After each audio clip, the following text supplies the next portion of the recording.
We knew it was coming, right? We knew the heat was going to build in this week. Well, it is here, and now it's going to lock in for the next several days. Hope you guys are as thrilled about it as I am. Hope you all are doing well.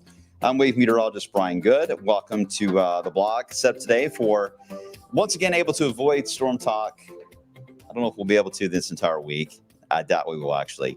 But at least want to point out some of the other weather elements that we're going to be tracking this week as we close out the month of August and say hello to September, which is right around the corner. All right. Good morning, everyone. As always, you guys saw a few moments ago, if you're watching on our social media pages, you can comment there on Fire Stick on, well, actually you can't on Fire Stick. Sorry. You can on social media. So Facebook, Twitter, X, YouTube, even Twitch, your comments will show up. So make sure to say hello. And as always, try to hold off on some of your bigger questions if you can until I try to explain the entire setup. But if you need to ask away, more than likely someone in this chat is going to be able to help you out, as they usually do, and guide you through it if there's anything that we need to get answered while I'm rambling.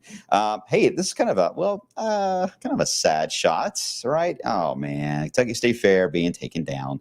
Derby. Kentucky State Fair 120. Coming to an end there last night. So everything gets taken down. We'll do a time lapse of some of that coming up a little later on for the day today. And now, of course, they're past State Fair. Now we get to the real crunch of the good stuff, right? Countdown to fall. And we're at least under the 30-day mark now, 27 days. We've had these teases already, but we want it to lock in, right? So 27 on the calendar. Meteorological fall actually begins on the 1st of September. And meteorologists use the hardcore dates of the beginning of the month instead of somewhere in the middle. That's more astronomical. That a lot of us go by on our calendars. Astronomical when where the sun angle and it makes its progression across the northern hemisphere from the equator. That's what we kind of look at in that sense that we hear a lot about in fall. But meteorologists, we like to go by an even amount of months, a 90-day block, that your averages on temperature show the most significant change up or down. And so for meteorologists, meteorological fall is September 1st, all right, through December 1st, or November 30th, no matter how you want to look at it there. All right, enough of that rambling. The heat. All right, so we're at 41 days under a belt for 90-degree temperatures. at this point. Last year, we were at least at 25. We'll have the new numbers today that'll come in. We're going to make today 42 easily. Let's hope that record of 55 stays alone, though. That was a rough season, and that was in a drought scenario, too, in 2010. Now, for snow lovers, you may be thinking, well, maybe this is a good sign because December of 2010 was a rather snowy and cold December. The rest of the winter, not so much, but December was, and we had snow on the ground just about every day for the Christmas holiday. So there is a plus to this pattern trying to match that, but they're all different, right? They're all different and how they get to the end point. But we are at least tracking 41 days. We'll be talking more about the longer term, the winter stuff in the coming days ahead. Don't worry. Today is not that day to do that. All right. We've got kind of a hazy looking sky, and that's important because air quality is back in the topic again.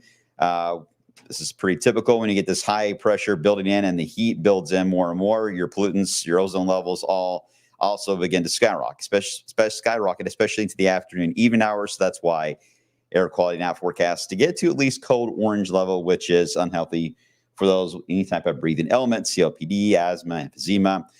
So that may be you. All right. If it's not you, then you really won't notice much of an impact. But if that is you and you do suffer from one of those ailments, just limit your time outside, especially in the heat of the afternoon, all the way through midnight. And we'll do this again coming up tomorrow as the air quality alert for the Louisville area anyway for now. I got a feeling this will be expanded out a bit more here soon, but is out officially today and tomorrow. Another headline will, of course, be the idea we could get to record levels on heat. Today, I think we're all right. Tomorrow, it's going to be close to the record high.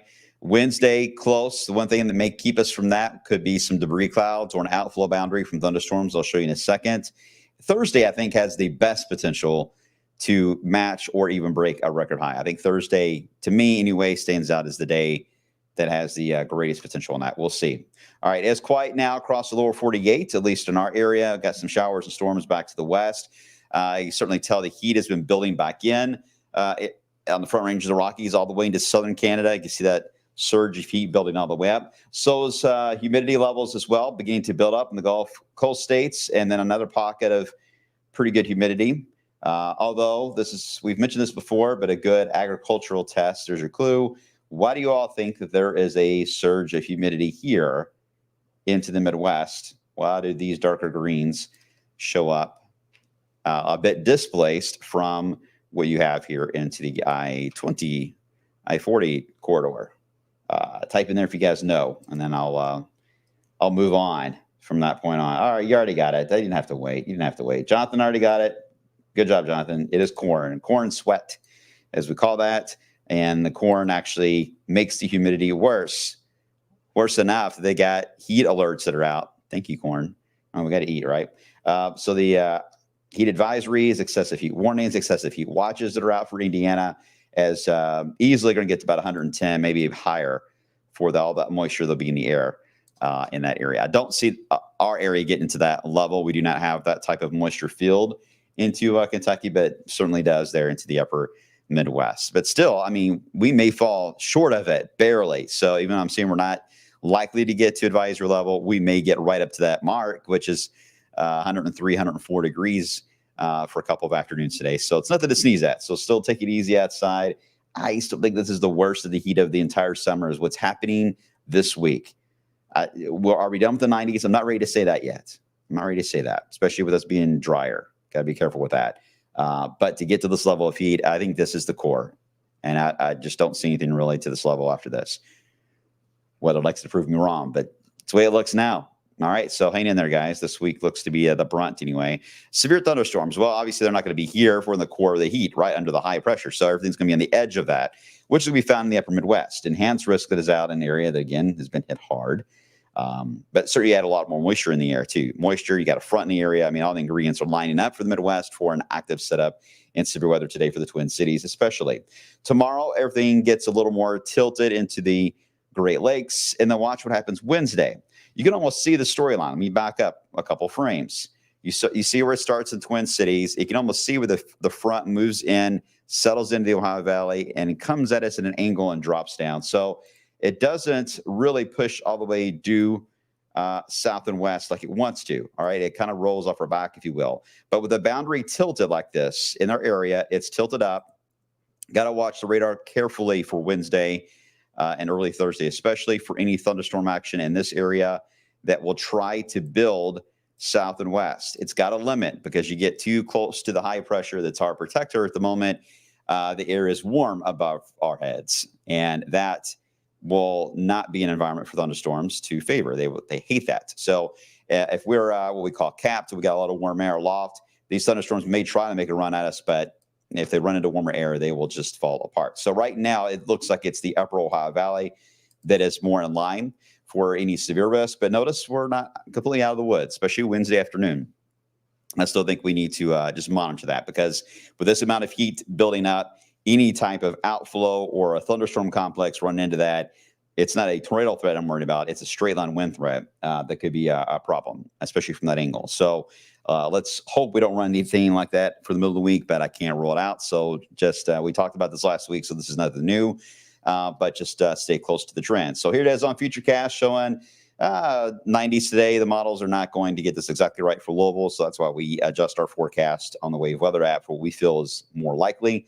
But again, your better fuel still remains to north and west of us. Even for pop-up thunderstorms, it's better to be found there than it will be here. So the dry scenario and hot is likely to continue. The only change will be when that boundary gets to that point of sinking down. You see some of those outflows that pop there on the Futurecast early Wednesday morning, and they try to do it again Wednesday afternoon around Cincinnati. They develop thunderstorms in this area that the outflows could easily push into our area. I just don't know if they'll make it to the I-71 corridor, perhaps not even to Henry County or even into North Vernon. But you are the zone to watch and see if they can reach you guys. If you're south and west of Louisville, I doubt it'll even get to you. So this is mainly in around Louisville and north and east. That's the section right here that we need to watch for any gusty thunderstorms late Wednesday. Otherwise, we'll have to wait until the actual front moves in as we head into Friday and Saturday. Some severe weather possible with that, but right now it looks like overall this thing's going to get squished. All the humidity will get squished down to the south. Now the front is moving quickly more east or west to east.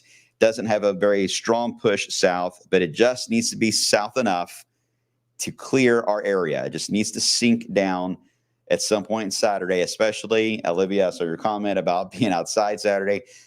Saturday is our transition day, all right? The front will arrive Friday, and if we can get it to slide to the south on Saturday, that'll give us a break by Sunday and Labor Day. But that motion, that kick to the south is key. If it doesn't do that, well, we're going to still stay hot and at times a scattering of showers and thunderstorms. I do think eventually the moisture return will come back into play. It may take a few days after Labor Day, but I do think we'll eventually get back into at least a chance to get some rain into the picture by the end of next week. Again, I don't know on the heat side of things on the long term just yet. This cool wave that dips in for Labor Day is significant and will rival what we just went through. I'm talking about highs barely out of the 70s with this kind of a cool wave. So it's got a lot of benefits to it, and it'll be very welcomed. Whether or not we recover from that one and get back in the 90s to this level, I doubt, is what I'm trying to say earlier. I think more importantly, we need to track rain chances. We need to get some rain in here this front Friday and Saturday. I don't know if it's going to have a lot of moisture to work with, and there's a chance we could get short end of the stick on that one. So let's hope we get some rain on that. All right, let's get right into the 10-day and get some of your questions real quick. Hey, Ron, how you doing? Been a while. You must be thinking snow is coming soon. All right, let's see. Josh, let me see if I can answer this. What year was it when the first week of October was approaching 100 degrees? That was 2019. That was right before the pandemic. So great question, great memory, Josh. Yeah, right before the pandemic, 2019, we made it into the upper 90s all the way the first week there of October, which is the latest I think we've ever done it. It set records like crazy. That was a drought scenario as well that was developing. So let's hope. That was a very brown fall too. Like everything just died out. There was hardly any color at all. The vibrant purples and blues and yellows just were absent that season. So let's hope we don't have a repeat of that. But we'll be watching it. It's still early. It's still early in the game. All right. Hey, Ron. No, I just need the cooler temps, man. All right, it's coming. It's coming. Just got to wait till about Labor Day. Got to wait till Labor Day. All right. And Sean, last question here. So why isn't the reason there's a lot of Cape today? Because it's a dry heat. You're exactly right. There's not a lot of deep moisture. That is part of what is an equation of Cape. is moisture levels. And when you don't have that, it doesn't display, which is what I love about Cape. It's a great indicator. It doesn't always just mean Cape is there if it's hot in the 90s. All right. There's other ingredients at play. So we do not have that today. So it's just a hot desert heat type of scenario. You see the upper 90s. Last year, the hottest we got 99. What day did we do it? August 28th. A lot of similarities with that 10-day and last year. And we did cool down after that. And once we got to the 5th of September, that was it on the 90s for the year. We'll see if this year's a repeat or not. Have a good one, guys. I will see you guys coming up on midday at 11 a.m. All right, take care. See you then.